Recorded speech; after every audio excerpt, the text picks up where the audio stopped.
I bought Pop's grocery with the intention of saving it. But now, all I want to do is tear this store to the ground.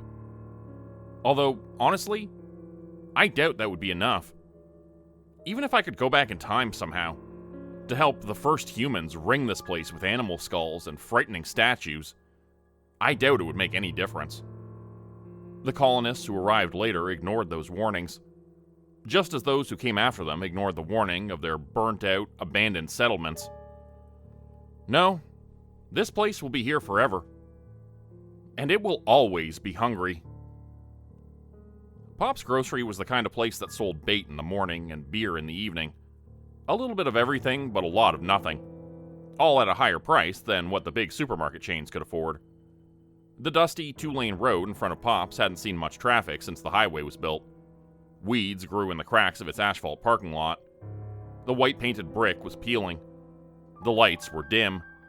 The shelves half empty. The place hurt to look at, especially since I could remember what it used to be like. I'd grown up shopping there with my grandfather. And back then, Pop's Grocery was the heart of the community. When I moved back to my hometown, I wanted to save it. And I had a feeling the data was on my side. Upscale suburbs and shipping warehouses were sprouting like mushrooms all around Pop's. The county's tax base and population were growing for a change. People were passing by the old store again. People with empty refrigerators and growing stomachs, who might be willing to pay a little more to shop locally. Or so I hoped.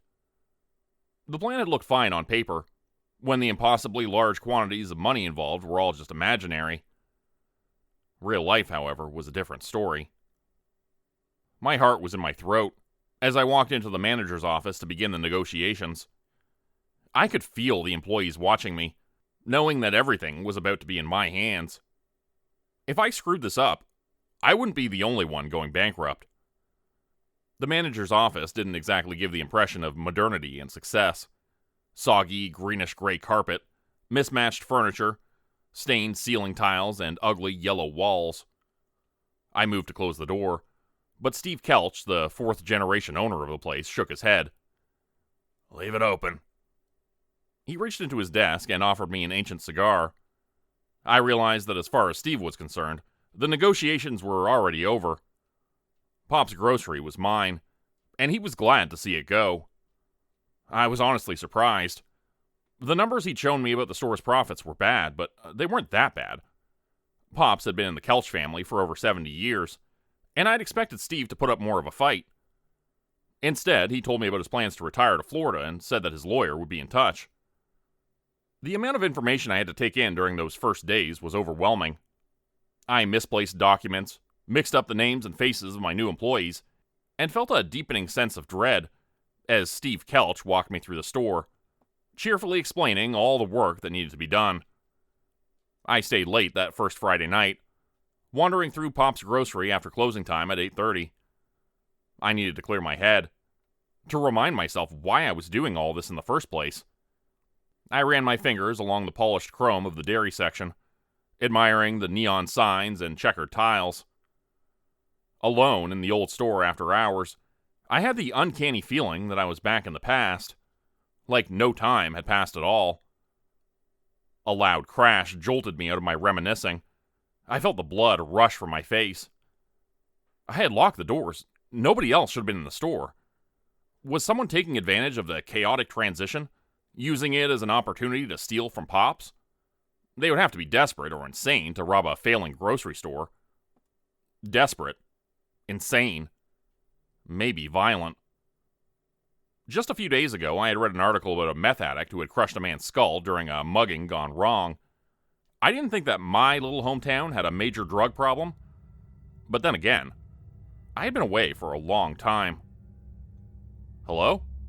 I called out. My voice echoed strangely in the empty space. Without the beeping checkout lanes and background conversations, the silence in Pop's felt ominous, even menacing. I found myself looking nervously over my shoulder as I jogged toward the source of the noise, somewhere in the back of the cereal section. 2 minutes later, I paused, panting. The end of the aisle wasn't any closer. In fact, it was like I hadn't moved at all. I took a deep breath, trying to get myself under control. It wasn't possible. Physics didn't work like that. Yet, when I ran all out towards the glowing neon sign above the deli section, it actually seemed to get further away. The lights flickered suddenly and felt like a warning.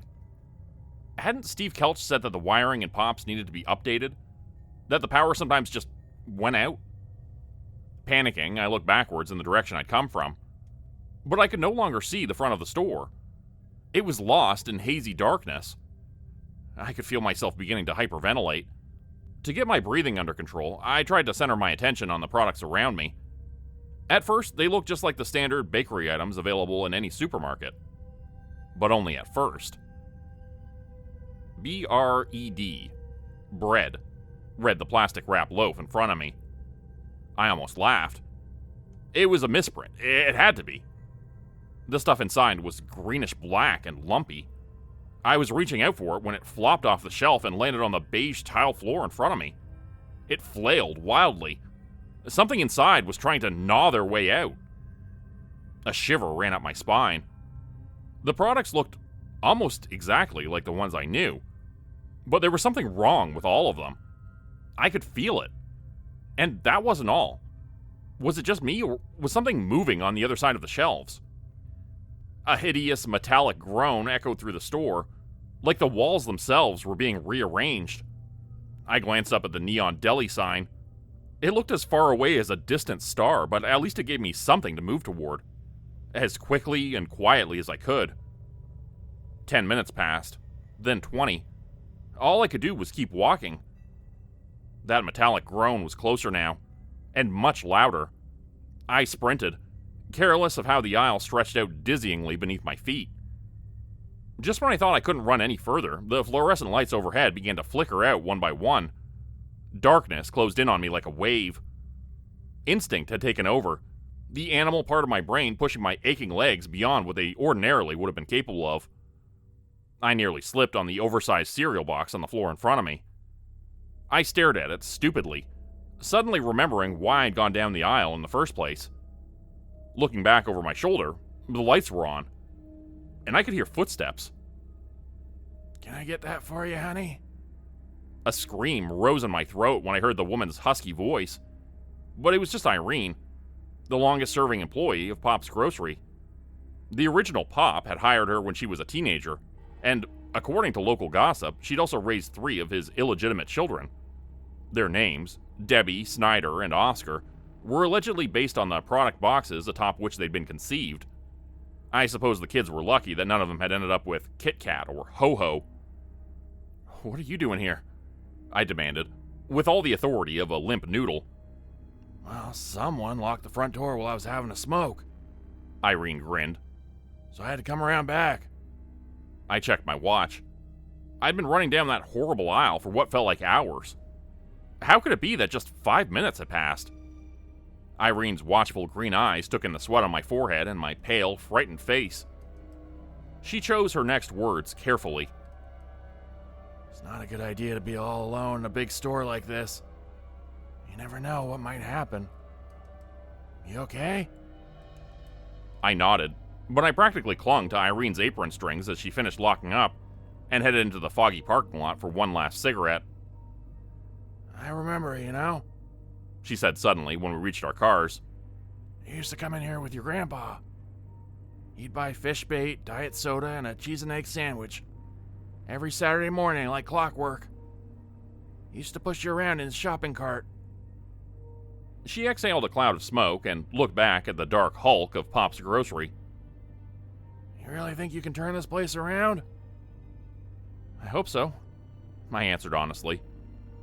Me too. I got grandkids to feed. God knows my deadbeat daughters aren't going to get jobs themselves. Irene hopped into her driver's seat with the agility of someone half her age. I swallowed nervously and bent down beside her driver's side window.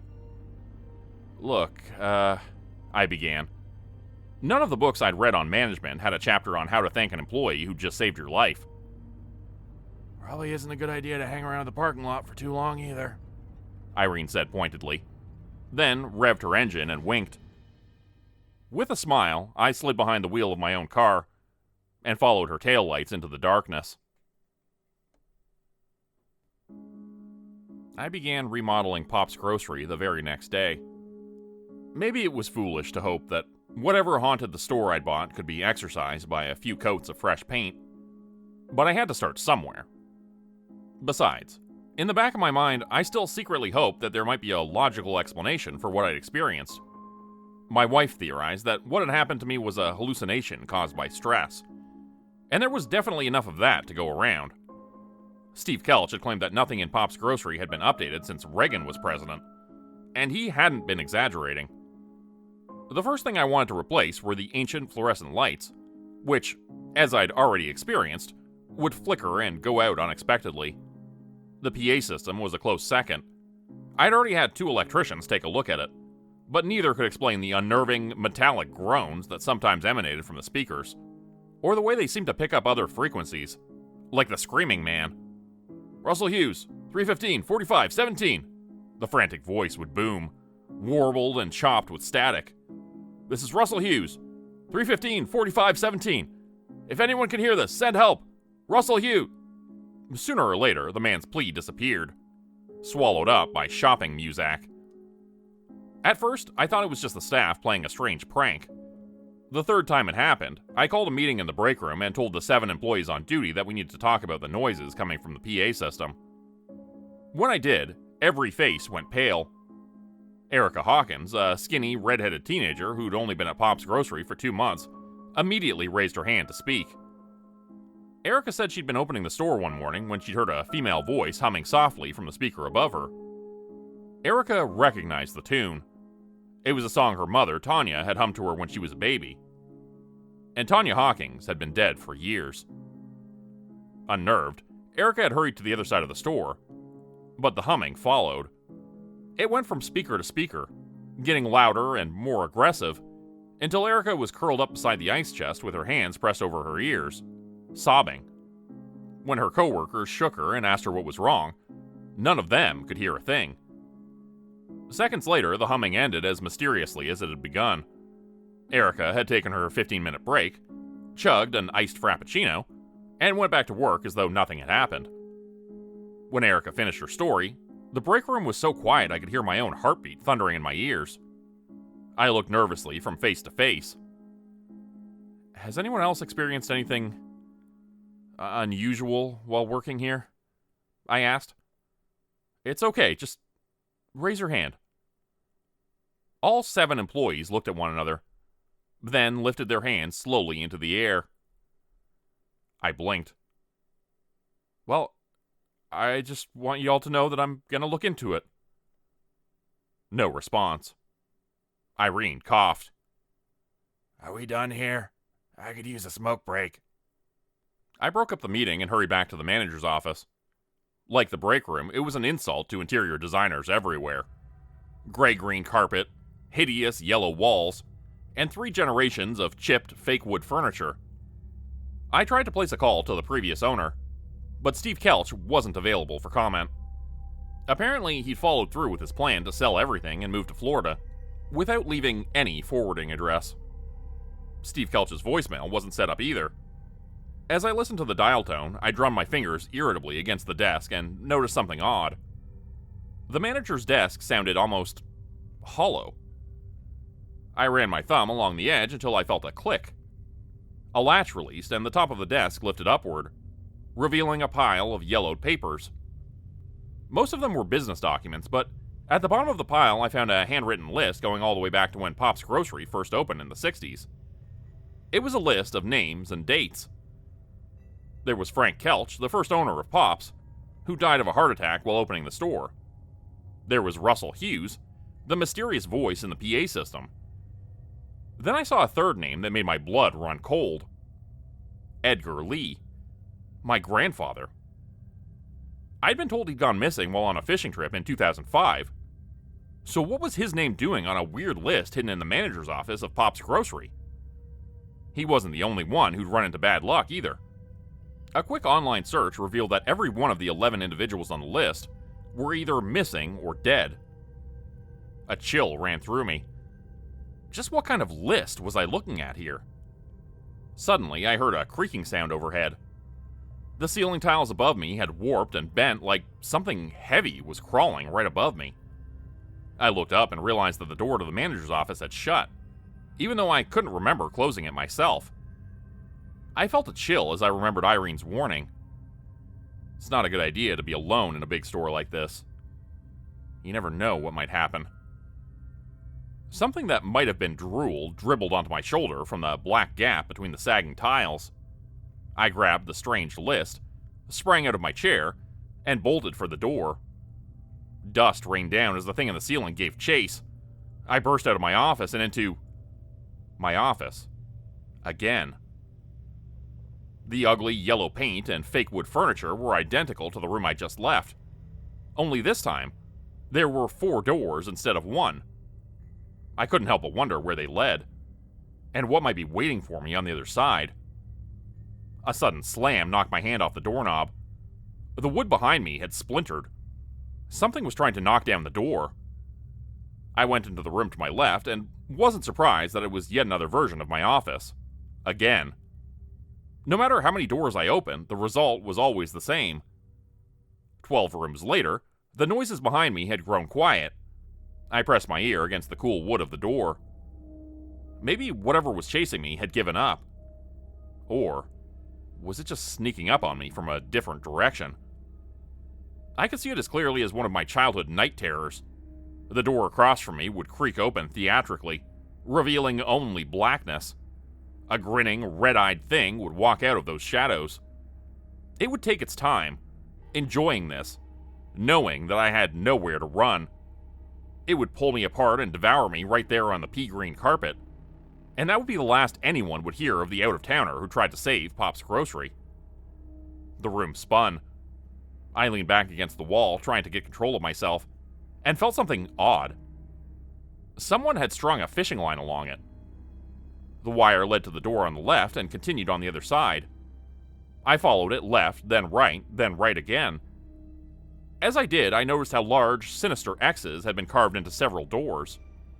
Even more disturbingly, a few had been barricaded shut with furniture. I kept following the fishing wire.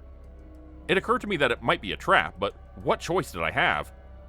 Continue wandering through these hideous offices until I died of dehydration, or the thing in the ceiling finally caught me? Finally, I staggered into a room whose walls were splattered with gore. The fishing line dragged loosely along the floor, as though whoever had been placing it had been injured, perhaps fatally. Their bloody trail through the middle door. The corpse in the next room was so fresh that the man could have been killed just seconds ago. But his outfit was from another era. He wore bell-bottom jeans, a striped shirt with a wide open collar, and a shag hairdo that was sticky with blood. His eyes, ears, nose, and tongue were missing. The fishing wire that I'd been following through those nightmarish rooms ended in his right hand, and his left arm was reaching toward the door across the room. I had just stooped down to inspect the body when I heard a familiar creaking in the ceiling. I didn't think twice. I fled through the door the dead man was pointing to, and found myself back in the version of the manager's office I recognized. Here, the only door was the one I'd just walked through, and when I opened it for a second time, I was back in Pop's grocery. The mutilated corpse and infinite rooms were gone. But that weird list was still in my hand. I asked Irene to cover for me, and headed for the sheriff's office. I was lucky that Sheriff Benjamin Lloyd was in his office, and not in a squad car waiting to pull me over. I was so disturbed by what I'd seen that I made the 20-minute drive across town in less than 10. The office was quiet, and Sheriff Lloyd called me into his office right away. "Yeah, I recognize some of these names," he grunted, twirling his mustache as he read through the list I'd presented him. He seemed nervous, but I wasn't sure why. "Linda Newsom, for instance. She tried to chew the postman's face off back in '07. What? She tried to eat someone? Yep. Happened in your store, too." The sheriff eyed me suspiciously, as though this was somehow my fault. "She came running out of the automotive section. Started biting this poor fella. When we finally dragged her off him, she was screaming about how she'd been lost in the store for weeks, and how she was so So hungry. I shivered. Linda's story sounded too familiar for comfort. Do you have any idea why my grandfather's name would be on this list? He went missing in a fishing accident. Well, I mean, that's what we figured. We found his truck in the store lot. Plenty of people parked there, dragged their canoes to the creek across the road. The store lot? You mean Pop's? I couldn't believe it. Of course. Back then, Pop's was the only store there was. So let me get this straight. I took a deep breath. You've got a bunch of disappearances and murders and weird events that all happen in the same place, and no one has done anything about it. Sheriff Lloyd reclined in his chair with a mean glint in his eye, like he was sizing me up for an orange jumpsuit. Not sure what you're implying, son. We're talking about very different crimes here. Look, if you got a 60-year history of any place, you're bound to find some unexplained deaths and odd happenings. It's around us all the time. We just don't pay any attention to it. The sheriff got to his feet and opened the office door. Sorry I couldn't be of more help, but I need to get back to work. So there won't be an investigation, I demanded. There already was an investigation, Lloyd sneered. Back when I was a deputy. My predecessor, Sheriff Paulson, led it personally. Your predecessor? Could I speak with him then? Sure you can. If you can find him. Lloyd handed the list back to me, his finger hovering over the final name. James Paulson. I drew some strange looks from customers as I skidded into the reserved for manager parking spot at Pop's Grocery, leapt from the car like a drunk, and ran straight for Irene. I found her beside one of the new automated cash registers I'd installed. The machine had swallowed a customer's money and was making a hellish whirring sound until Irene smacked it expertly. The machine made a sad robotic beep and spat out a 20. Satisfied, she turned to me. You knew, I snapped, careless of the people around. Why didn't you tell me?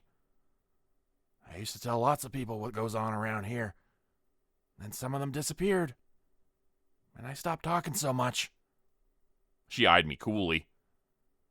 The more you notice this place, the more it notices you.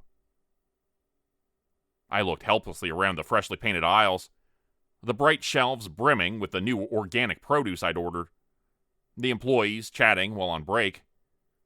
This place had been my dream, my investment, my hope for the future.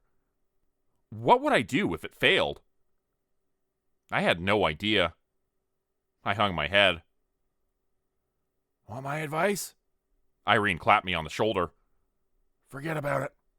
Stay where it's bright and crowded. Ignore anything unusual. Get paid at the end of the month and get on with your life. That's what I do. 40 years later, I'm still here. What about my grandfather? What about Steve Kelch, Sheriff Paulson, and who knows how many others? What about them? Irene sighed. Look, I like you, kid. You done a lot of good for this place. I hate to see you throw it all away like those three did. I nodded, but inside I was reeling. Those three, Irene had said. Was my grandfather investigating Pop's Grocery when he disappeared? Like the others were? Grandpa Eddie Lee had been a tough man, an ex-factory machinist whose thoughts didn't go much deeper than the trivia on the bottom of a beer coaster. Or so I'd always thought. After work, I stayed up past midnight going through my grandfather's old things. I found something I never would have imagined in a hollowed-out Louis L'Amour novel.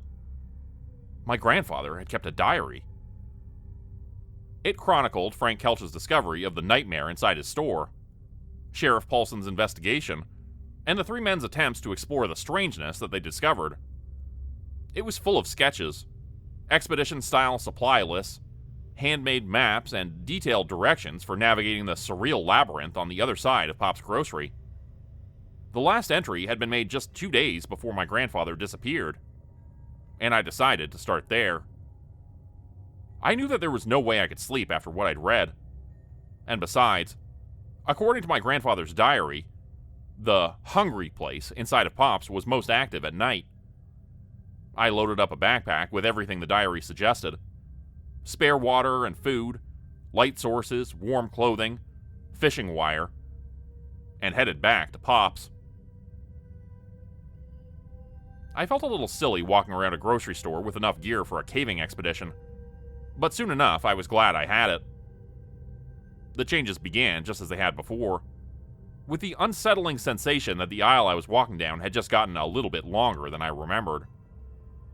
I tied the first roll of fishing wire to the end cap, and when I turned, I experienced that stomach-churning sensation for the second time. The checker tile floor was stretching out in front of me, extending like a cartoon carpet. The roll of fishing wire whirred, then finally came to a halt. I looked forward, then backward. There was no end to the aisle in which I stood. I hitched the backpack a little higher, hoping that the rattle of the food and water inside would calm my nerves. But it had the opposite effect. My supplies were limited, but the hungry place apparently wasn't.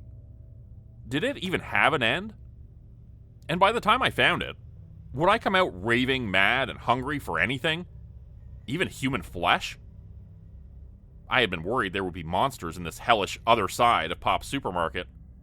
But as I trudged down the infinite aisles, I realized I'd been mistaken. I'd brought the monsters in with me. I clung to the fishing wire like a child clinging to a magical rabbit's foot, repeating to myself again and again that as long as I held it, I was safe. The further I walked, however, the more I began to have my doubts. The new lamps I had installed were retreating upwards and away, like stars expanding into an empty, lightless universe. Before long, they were just pinpricks in the dark. And then, not even that. I turned on my headlamp and realized I could see my breath. I chanced to look at the products on the shelves beside me. At first, they appeared to have been altered in the same way as before. The labels misspelled, the products inside charcoal gray and strange. Now, however, they were hard to look at.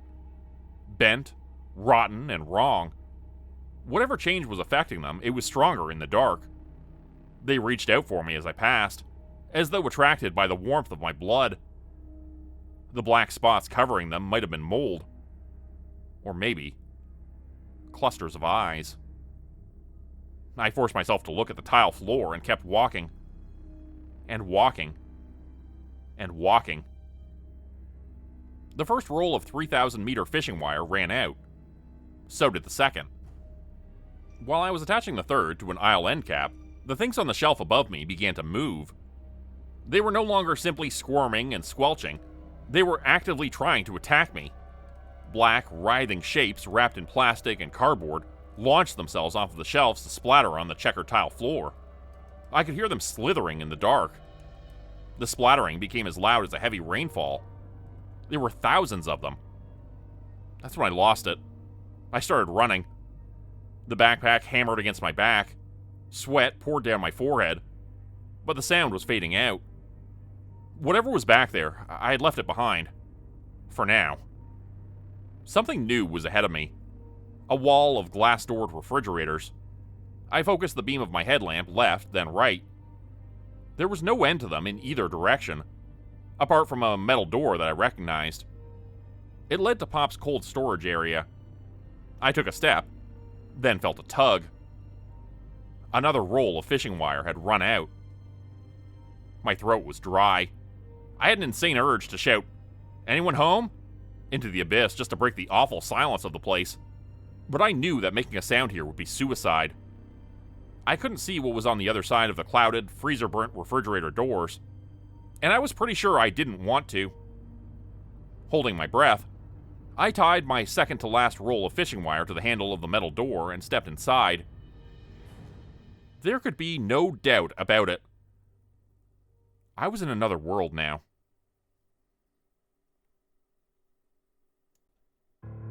As far as I knew, I had gone deeper into the bizarre other world that existed inside of Pop's grocery than anyone had before. I had discovered an end to the supposedly endless aisles. A wall of freezer-burned refrigerators with two rusted double doors in the middle. Doors which, in my reality, led to the cold storage area. As I stepped through them, some instinct screamed that I was making a mistake, that this was my last chance to turn back. I ignored it. I had come this far, and who could say I would ever be back here again? When I didn't hear the doors close behind me, I knew something was wrong. The employees at Pops were constantly complaining about how the doors swung shut with a vengeance, always smashing the foot or shoulder of whoever was pushing a pallet through to the other side. But the moment I stepped through, it was like the whole place I had left behind had ceased to exist. The doors, the refrigerators, the endless aisles, they were all gone. The fishing wire went limp in my hands. A bare concrete floor stretched on as far as the light of my headlamp could reach. The space was dark and freezing. My employees and I usually put on an extra layer when we worked in cold storage, but the temperatures here were so low that my teeth were chattering. I put on the heavier clothes I'd brought in my backpack. My grandfather had been right. Expedition quality gear was needed while exploring wherever this was. I started walking forward, or at least in the direction I thought was forward. The emptiness of the space was starting to get to me. The cold was, too. I just needed to see some sort of landmark, some sign that I wasn't trapped in an eternal darkness that went on forever. I almost fell down the stairs. They were the same ugly gray color as the concrete floor, almost like they'd been made to blend in on purpose. By who or what, I couldn't imagine. But this was a first. There were no stairs in the cold storage area of Pops, and none had been mentioned in my grandfather's journal either. Was this where it all ended? Had Frank, Kelch, Sheriff Paulson, and my grandfather all reached this point too, and never come back from what lay beyond it? There was only one way to find out. I pulled my knit cap a little tighter over my ears and started down the stairs. The air got colder and hazier the further I went, filled with tiny floating particles like dust. I was just beginning to wonder what they were and whether breathing them in might be dangerous, when a white-hot burst of pain exploded in my shin. I tumbled forward, crashing into a wall that signaled the end of the stairs. My blood turned to ice when I realized what I had tripped over. It was another fishing wire. Someone had been here before. I got to my feet, brushing clouds of blackish-gray dust from my clothes. To the right was an eerily ordinary door that read Manager. It probably led back to the maze of offices I knew so well. Weary of awakening whatever was on the other side, I looked left, where the fishing wire led down a tangled corridor of cords, tubes, and rusted pipes. Each time the corridor branched in a new direction, I followed the fishing wire. I knew it was foolish to believe that whoever had placed the wire knew the way out of here, but it was the only hope I had. Frayed electrical wires hung down like cobwebs from the low ceiling. Pipes jutted out into the narrow passage like vines in some bizarre industrial jungle. Just as I was stepping over one, I heard an uncannily familiar sound up ahead. A roll of fishing wire unraveling. I rushed around the corner up ahead, eager to greet whoever was exploring this place with me. I should have known. I got lucky. The shotgun blast deafened me, but missed taking my face off by a few inches. Shrapnel from the wall sliced into my cheeks as I instinctively hit the floor, hands over my head. "Don't shoot!" I screamed at the short, stocky figure standing at the far end of the hallway. He had a yellowed miner's flashlight taped to his shotgun, and wore gear that looked like Korean war kit from some army surplus store. I rolled backwards as he fired a second time. "Liar!" A hoarse voice roared. "You won't fool me, you beast! You hellspawn! Die!" More deafening shots blasted the wall. A few of the pipes began leaking a murky, reddish liquid that steamed as it oozed out of them. But I had bigger problems. The crazed explorer was charging me. All I could do was run, following the most convoluted paths in the hopes that my pursuer wouldn't be able to get a clear shot. As I sprinted away from the deranged, howling voice behind me, the corridors became stranger. The walls and floor were no longer entirely concrete and wires. Parts of them were uncomfortably spongy and warm to the touch. The branching vines took on organic shapes that reminded me uncomfortably of human veins. "Liar! Face stealer! What did you do with Eddie?" Eddie. Edgar Lee. My grandfather. Another shot hit the wall in front of me. This time, an awful moan reverberated through the corridor. I couldn't shake the feeling that this part of Pops was alive somehow, and that we were making it angry. The ragged wires hanging from the ceiling now seemed more like hair. The floor became uneven and bone-like. I had to act. Crouching behind a sharp corner, I took off my backpack. When my pursuer came charging past, I swung it into his face as hard as I could. The big man went down, but kept his grip on the shotgun. I coiled myself around it, fighting to pry it from his grasp as he fired it twice more into the ceiling of the corridor. By the time I wrangled it away from him, it was out of ammunition, and more of that murky, red goo was dripping from the ceiling above him. I looked down at the now empty shotgun. Paulson read the name engraved into the stock. "I'm not a monster," I shouted. "I'm Edgar Lee's grandson." "That's impossible. That's... It seemed to take Sheriff Paulson a moment to realize how absurd it was to think that anything was impossible in a place like this. It got to Eddie. He's a part of it now. My God. How long have I been in here?" Sheriff Paulson looked to be in his early 60s. Probably the age he was when he, Frank Kelch, and my grandfather began exploring the place. But I wasn't concerned about that then. I was more worried about the ragged mass of black tendrils hanging down from the ceiling above Paulson, from the hole that he'd created by firing so wildly with the shotgun. I had thought it was my imagination at first, but those wires, or hairs, or whatever they were, had begun to stretch downward and toward the heavy-set old man on the floor. Before I could shout a warning, they had coiled around him, lifting him toward the black fissure in the ceiling. "You won't take me. No! You won't take me. No!" He flailed his arms wildly. But it was too late. The ragged, reddish stuff that the ceiling was made of chomped down on Paulson again and again, until nothing was left of him apart from a single, gore-splattered boot, which tumbled to the ground at my feet. The tendrils were inching toward me now, and I had no intention of being consumed as Paulson had. I sprinted forward, fleeing even deeper into the maze of tunnels. I came here looking for answers about what happened to my grandfather, but now that I had begun to find them, was I really sure that I wanted to know?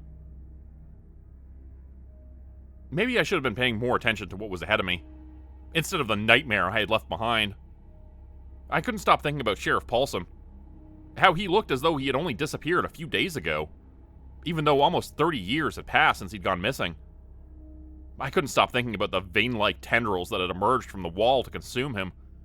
I couldn't stop thinking about how this place, or part of it anyway, was somehow alive. Sweat streamed down my forehead. My shirt was already soaked. The air had gotten warmer, thicker somehow, and it felt like no matter how heavily I breathed, it just wasn't enough. It was impossible to tell whether the pipes and wires I was dodging were organic or mechanical, but it was clear that pretty soon the path would be too tangled to move forward. But the other passages looked even narrower. I took another deep breath that felt far too shallow. It was time to consider turning back. As I turned around, however, I realized that going back was no longer an option. The gruesome tubes that lined the walls were rearranging themselves, creating a flesh-colored web to block my path.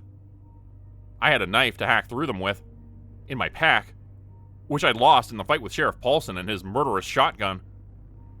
I stopped moving and forced myself to think.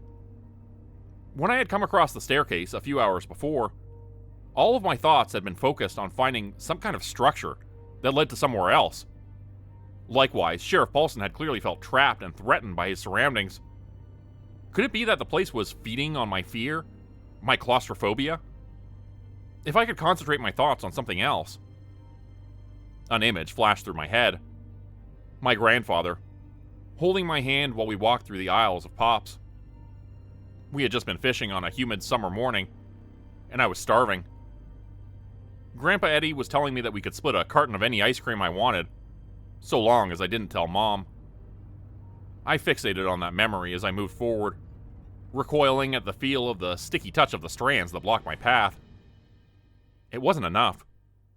Maybe I just couldn't keep my mind off of the slowly constricting tunnel around me. Maybe I'd been wrong all along, and my fears and fantasies played no role at all in shaping the impossible space around me. One, it swallowed me up, just like it had swallowed Sheriff Paulson, Grandpa Eddie, and who knew how many others. None of it would matter anyway. The strands were too thick to push through now, and with every passing second, the tunnel became just a tiny bit tighter. It was going to crush me to death. I shut my eyes and accepted my fate.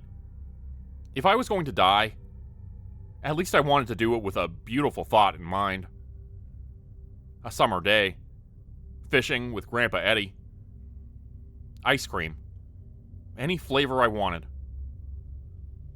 I gave one final push. The wall gave way. As constricting as it was, it had only been a thin membrane, one which resealed itself the moment I went through. I was back in the freezer aisle.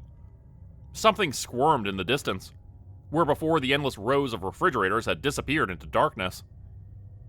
There was a wall there now, but it was moving. I tensed up, ready for anything, except for what happened. An eye opened in the wall. It was grotesquely large, over 5 times my own size. Yet I recognized it. It was my grandfather's.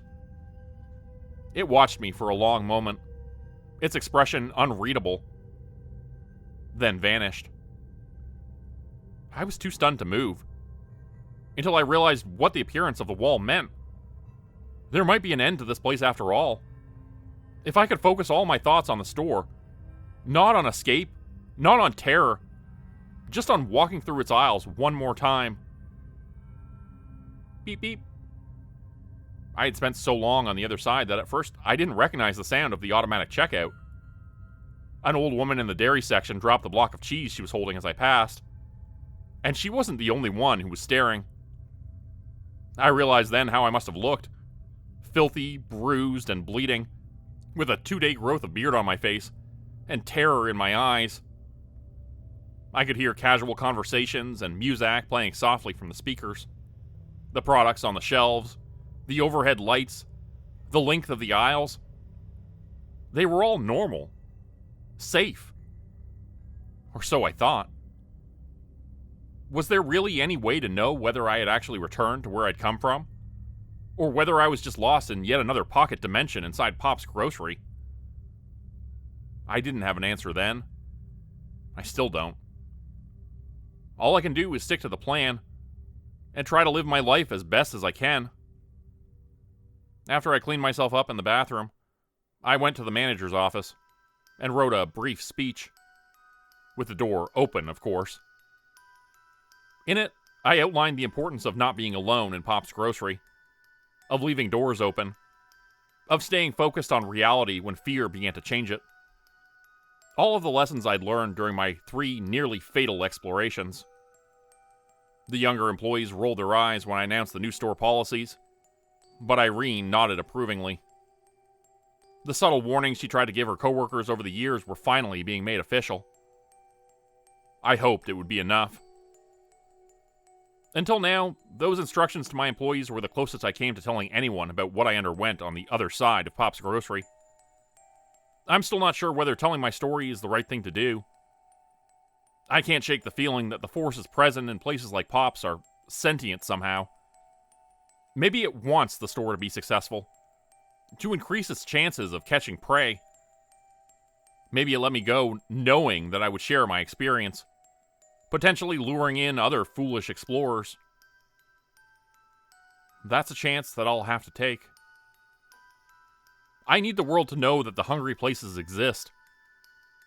I need people to be aware that there are worlds hidden beneath the surface of this one. Worlds that thrive on fear and pain. And that if you're not careful, you can get lost in them forever. Become a channel member today for early access, bonus videos, and special emojis only available to members. Check out the description below or click the join button for more info.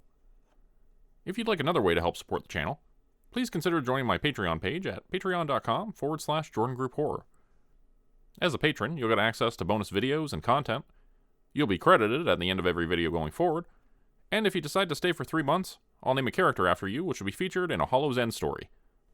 Links to join the Patreon are in the description. Thanks everyone for listening. Please like, subscribe, and comment to help the channel continue to grow. And see you again next time at 4 p.m. Eastern Standard Time. Hope you have a great night.